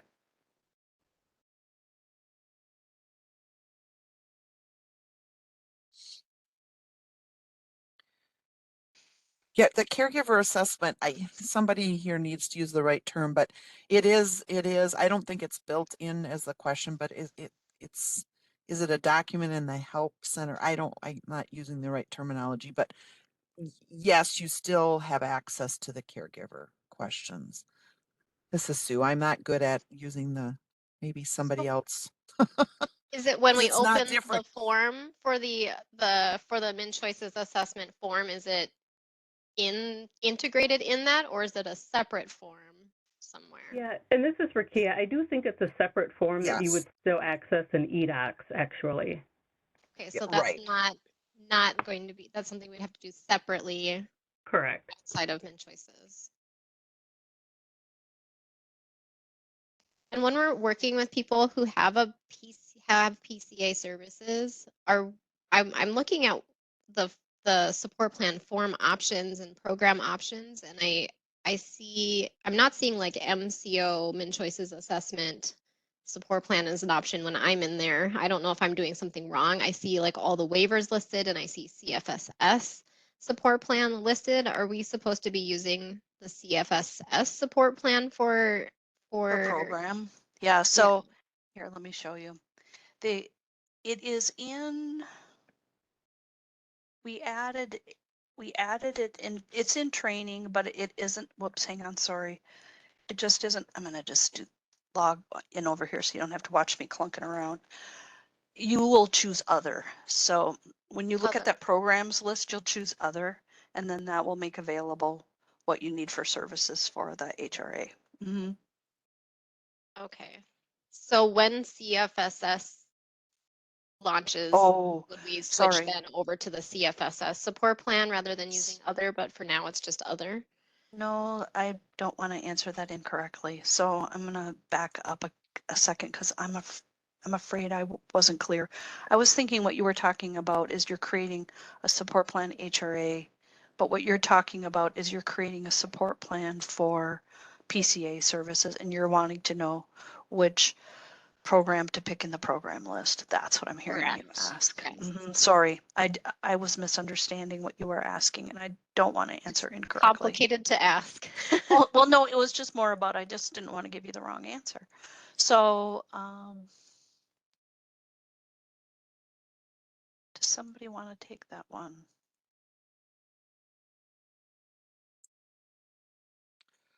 So now I'm confused. Is this a person you want to do PCA, be a PCA support? So let's say this then you would person's choose CFSS, right? I think because that, and then you use that conversion process that. Yep. I just wanted to bring it up so I could see it before I answered it. Okay. So yep, you'd pick CFSS and use the CFSS to PCA conversion worksheet. Yep, that's right. I had to see it before I could answer it.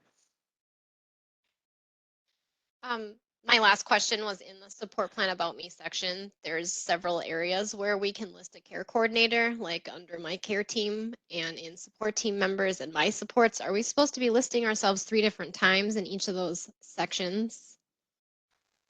I would, to answer that question, in all honesty, I would ask you to go to the practice guide and look at it to answer your question. And the Okay. reason why I would have you do that is because I think it's good practice for you to learn how it answers it.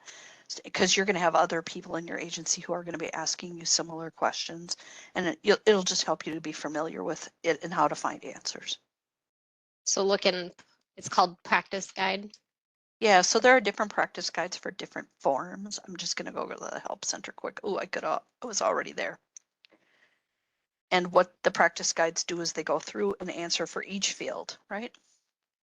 So if I put search in practice guide, if you're wanting to know about a support plan specific, an assessment or a health risk assessment, it will walk through each of the fields for each of whichever form you're using and help you understand what the difference are between each of the fields. Okay. I was not able to get my name to populate into one of the fields either, and I don't know, maybe this is more of a call-in question. It is for a future thing. probably because you might not be in the profile in the contacts. The drop-down I menus. was. Okay. Yeah. Interesting. I feel Okay. like I tried everything. Well, it might be that you've unearthed something. So have other people try it too. Okay. And if indeed you're having an issue, then please put it in as a help desk ticket and we'll review it. Okay. Thank you. Okay. Yep.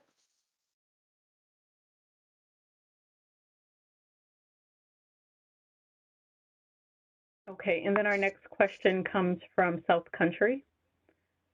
Your line is unmuted. Yes, again, this is Kirsten Rhodes. And so I wanted to go back to the screen that you had on discard, as that was, I want to put the connection or ask the question regarding if we are having folks who are going to be discarding an HRA because they're switching to a MnCHOICES. Is that, and then also instruction for an unable to reach or unable to locate, and a refusal or decline is also to discard if that is going to cause issues in terms of what information and data we're receiving. So I know Sue mentioned a little bit earlier that yes, that is the process, but then knowing that there's additional pieces where forms would be discarded, will that cause issue with retrieving data appropriately? For your reports that you run specifically, Kristen.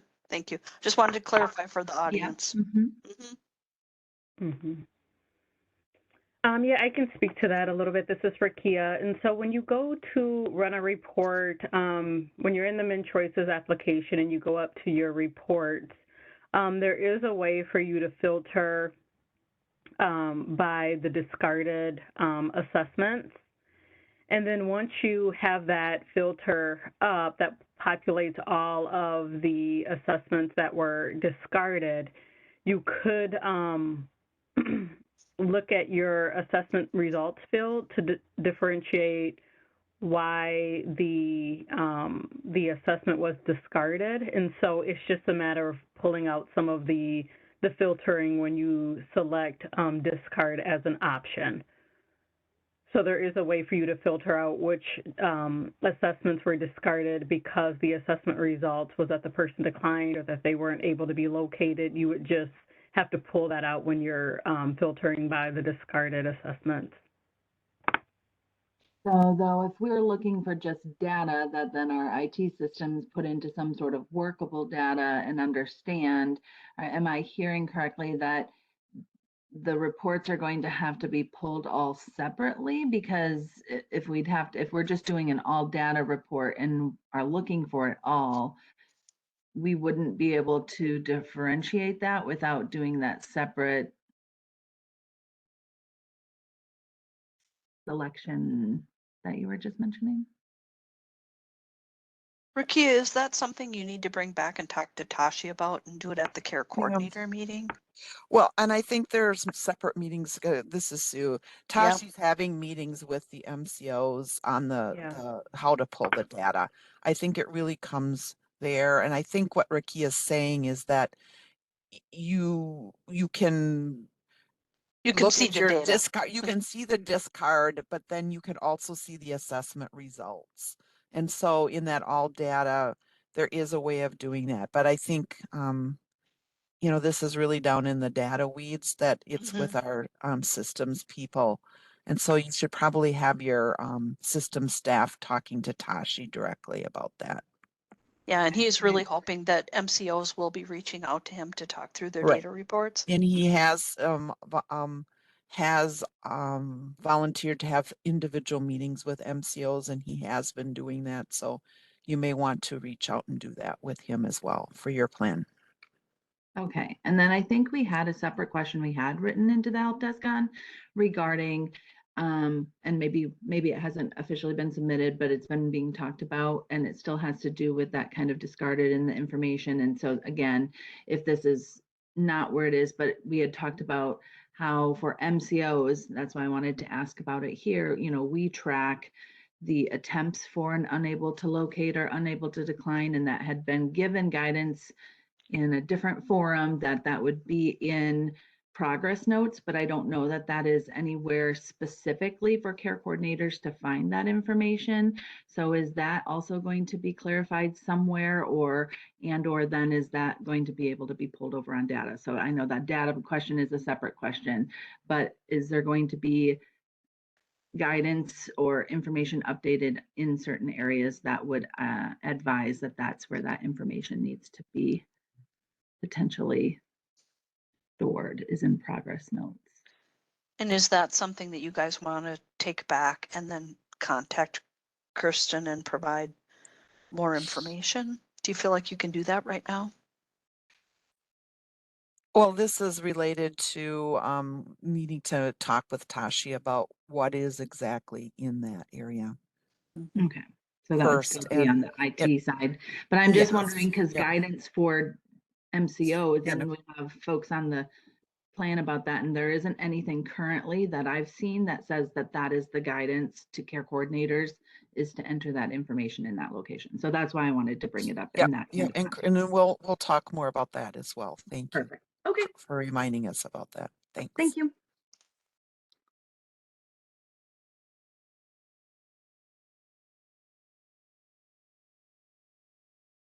We've got about 5 more minutes, so I just want to make sure that if people have questions, they get a chance to answer them, and then we will stop at noon today. Okay, and then the next question comes from Trista. I don't know if you still have your hand raised or if you have another question.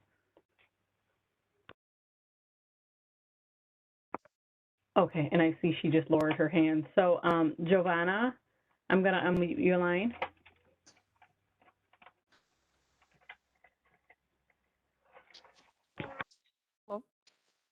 Hello, we can hear you.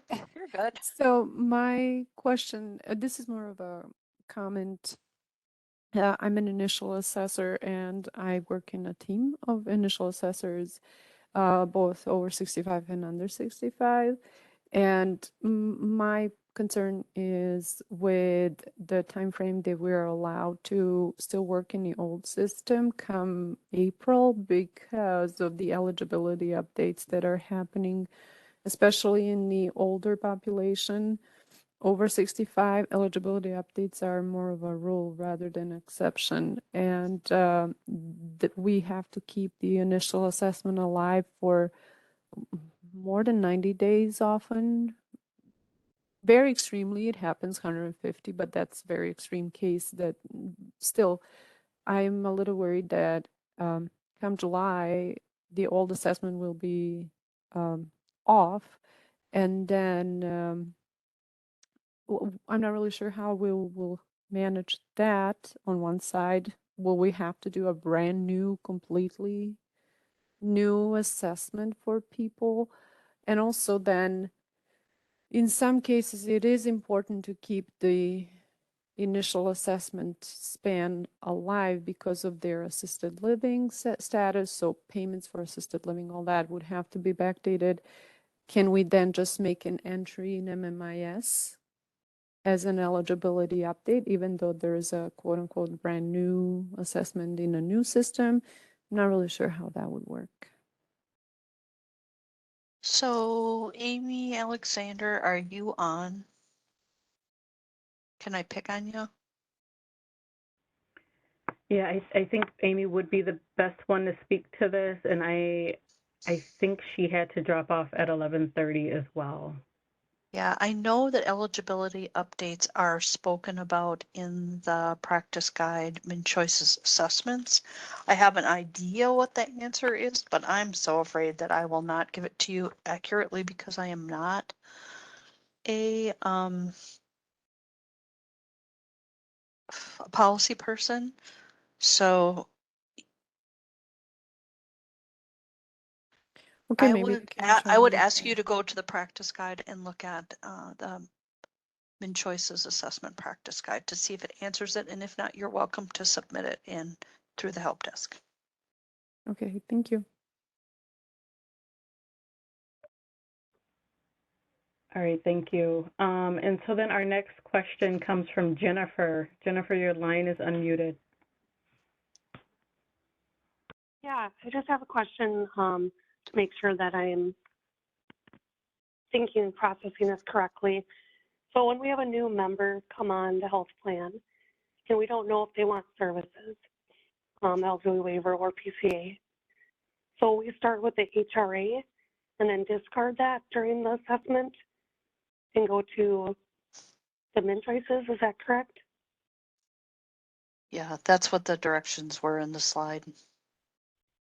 Okay, I just wanted to make sure that that's what we need to do. So, and you said none of that will flow over to the other assessments, so we got to redo it while we're out there? So your point being, if you have started an HRA and need to do an assessment, that information flowing over? I just want to make sure I know what you're talking about. Yeah, that's what I'm asking, just because we go out and see people that go on the health plan, don't know if they want services, and then during your assessments, like, well, yeah, I could use this.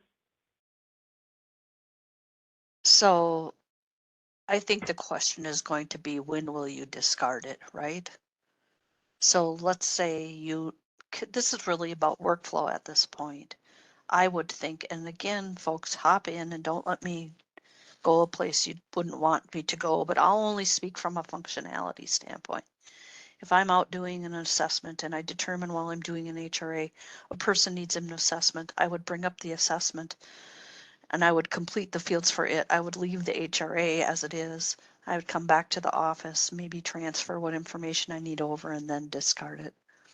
That's how I would be thinking about it in my head. But again, Rakia, Sue, and Deb, beyond functionality, does that seem like a Right. reasonable practice?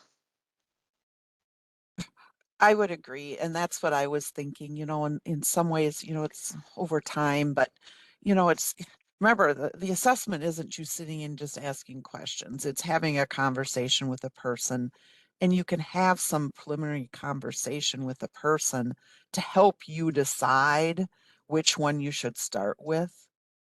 And just because you did the full assessment and you found out the person's not eligible, that doesn't necessarily mean you have to keep it that way. You could move it as I think, as Teresa said, move it just to the HRA. Because remember, that staying healthy section that's in the MnCHOICES is in fact the HRA section. So if you had done the full thing and you didn't, you could just move that all down to the HRA. But as I said, I think it really comes down to practice and talking with the person ahead of time to see what exactly you think they might. And I would err on that if there's some indication the person has some concerns in wanting services, that you would do the full MnCHOICES, is what I would think. Once again, or if a person says, oh, I just want to answer a few questions, and your best you can do is get an HRA out of the person and then maybe go back later and do a full assessment. I think it really just depends on the individual situation. I don't know if anybody else Okay. has anything to add to that, or if that makes sense. But your answer to your question is no. If you start electronically filling out things in the system, and then you flip to the other assessment, it will not carry that over.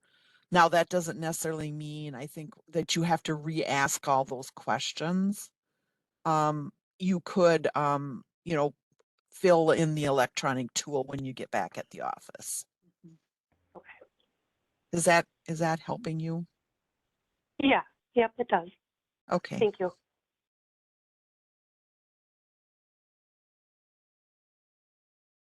We are over time, folks. I'm so sorry. I'm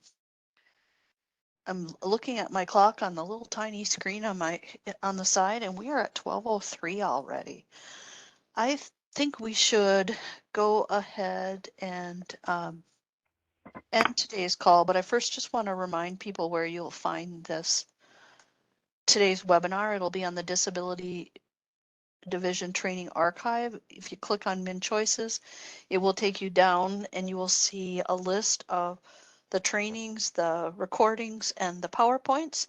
I am going to correct that one slide for CFSS, and then I will ask the technical team to post it to the page, and then I will also think about sending out that corrected PowerPoint out to all the mentors since they received the original one. So that's my plan. That is really all that we have. This is just a reminder of terms. I would like to say thank you to all of you. Please know we really do appreciate these opportunities to talk. And it was really nice today to have time to have a conversation, to not be in such a hurry, that we could actually have you ask a bunch of questions, get your answers down, and so that is very much appreciated. Our next time together will be the 22nd at the mentor meeting, and then again we will get together in March, plus any of the other call sessions that I can't remember off the top of my head as well. So I just want to say thank you for coming today. It is very much appreciated. We appreciate your questions and the chance to have a conversation with you about your questions, and we look forward to talking to you soon. So have a very good rest of your day, and we will talk to you later.